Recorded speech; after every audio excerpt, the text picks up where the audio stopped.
Really pleased to be able to invite the permanent representative of Cabo Verde to the United Nations, Her Excellency Tania Serafim Yvonne Romualdo. I hope I didn't garble it too much. That's fine. Thank you for being kind. And here's my question to you. In light of Cabo Verde's experiences, how have integrated national financing frameworks facilitated the creation of financing strategies that do what we were just talking about, synergize climate action, nature preservation, and sustainable development? Over to you. Okay. Thank you. Good morning, all. Happy St. Valentine's Day. Why not? So first, a word of appreciation for the invitation by UNDP, a very special partner to Cabo Verde's sustainable development, to participate at today's event.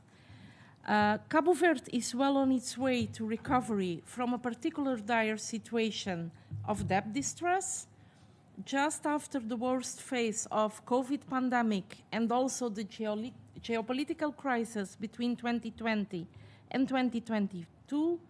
Cabo Verde's debt to GDP ratio was 160%. That was among the highest in the world. Despite these lingering challenges, the government of Cabo Verde demonstrated commitment, huge commitment, to address climate change and environmental sustainability with substantial financial investments, highlighting its dedication. The state budget for 2025, for example, clearly outlines several policy priorities that underscore these commitments.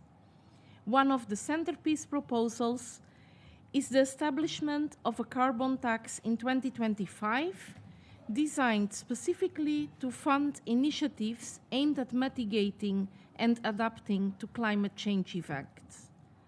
Additionally, the government is set to introduce tax incentives to support the use of renewable energy in irrigated agriculture, enhance renewable energy production and microproduction, and the water desalination sector.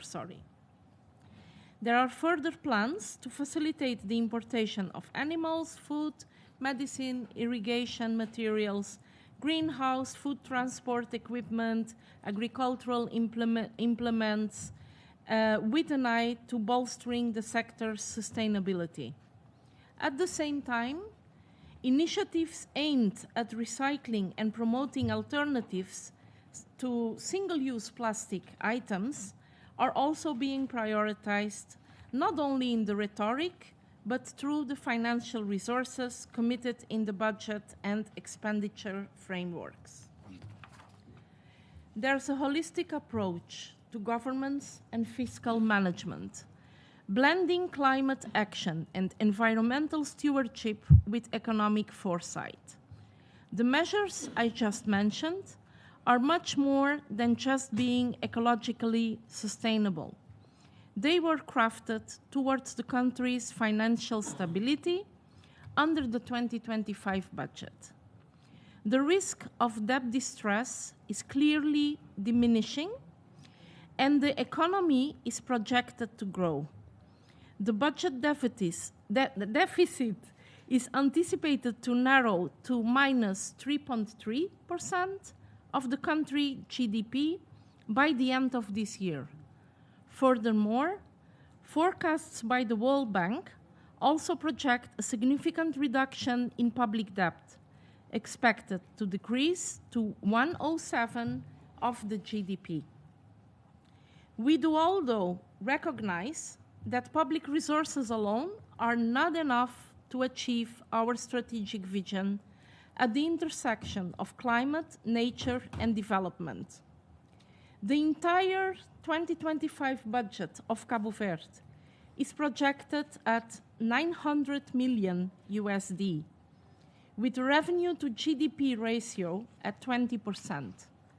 Correspondingly, the availability of public financing to address the urgent need for adaptation to climate change and regenerative nature remains circumscribed.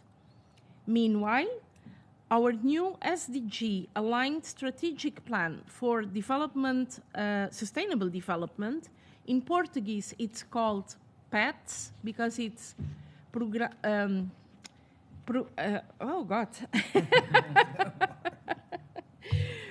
Programa Estratégico para o Desenvolvimento Sustentável. So there are the four letters, PETS, in Portuguese. It's our second one already. It was launched in 2023. It calls for the mobilization of 5 billion euro in public and private investment until 2027. And our 2021 NDC update also required an additional 2 billion until 2030. In short, the entire state budget would not be enough to achieve only, and of course this only, I don't mean it's not that much, sustainable development, biodiversity, and climate goals under the program that I already mentioned earlier. To create an enabling environment from bottom up, financing sustainable development during the pandemic and subsequent crisis, we implemented some innovative financial solutions. Since 2020, our Ambition 2030 strategy, supported by the UN and UNDP, identified blue and green economies as crucial for sustainable, nature regenerative, and climate-aligned development. This strategy emphasizes the importance of sustainable finance and human capital for achieving our long-term SDG and NDC goals. A key outcome was the development of the BlueX sustainable platform, finance platform, by the Cabo Verde Stock Exchange, and again, in very strong partnership with UNDP. The initiative creates a decentralized platform that aligns global, regional, and local impact investment supplies with the financing needs of sustainability, nature, and climate projects. In less than 2 years of operation, the platform has already supported the issuance and listing of 6 thematic bonds of the internationally recognized blue, green, social, and sustainable varieties, with a total investment now exceeding 40 million USD.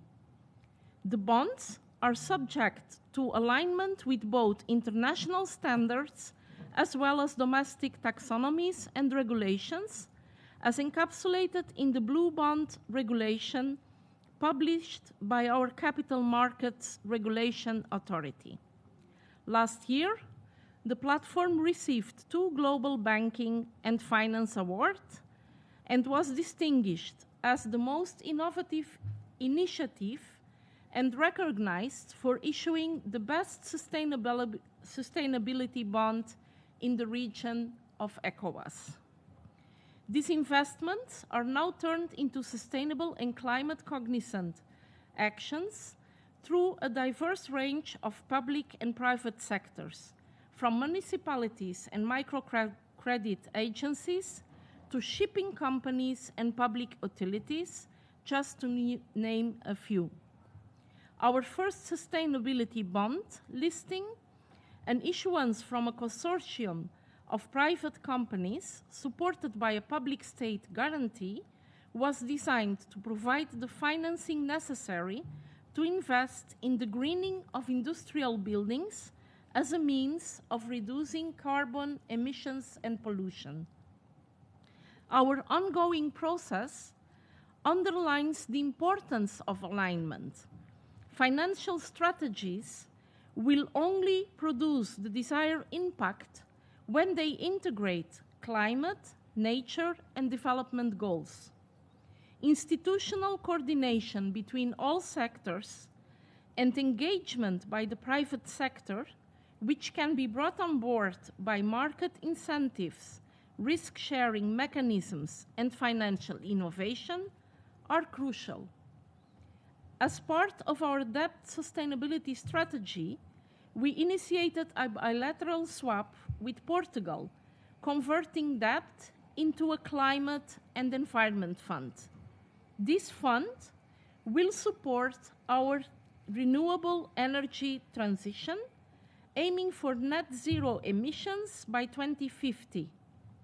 Encouraged by this model's success, we now aim to pursue similar debt for nature swaps with other creditors, leveraging their interest in fulfilling Paris Agreement and coming Montreal Global CBD framework commitments through credible financial reforms and actions. Cabo Verde has proven itself as a reliable partner in implementing climate and biodiversity objectives. Those include rapid scale-up in the renewable energy sector and, of course, as a big ocean state.